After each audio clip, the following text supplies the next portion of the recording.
স্বামী বিবেকানন্দের মহামূল্যবান বাণী। ওঠো, জাগো, যতদিন না লক্ষ্যে পৌঁছচ্ছ থেমো না। তুমি যদি সঠিক হও তাহলে তা প্রমাণ করার চেষ্টাও করো না। চুপচাপ অপেক্ষা করো, সময় সবকিছুর জবাব দিয়ে যাবে। সবসময় অন্যের কল্যাণ করার চেষ্টা করো, দেখবে ঈশ্বর নিজে থেকেই তোমার কল্যাণ করবে।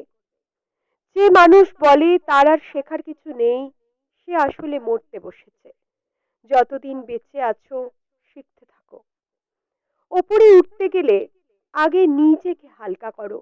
নিজের ভিতরের সব অহংকার টেনে বের করে দাও।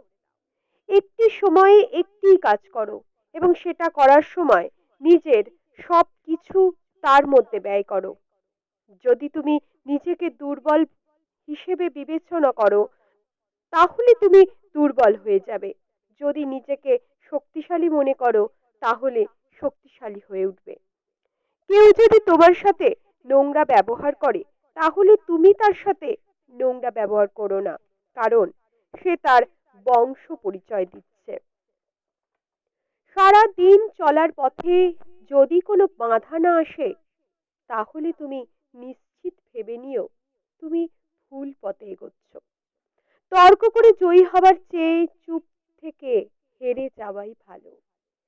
জীবে প্রেম করে যেই জন, সেই জন সেবিছে ঈশ্বর। নিজের ওপর বিশ্বাস রাখো, কারণ আত্মবিশ্বাসী সবকিছু অর্জনের মূল চাবিকাঠি। শুধু বড় লোক হইও না, বড় মানুষ হও।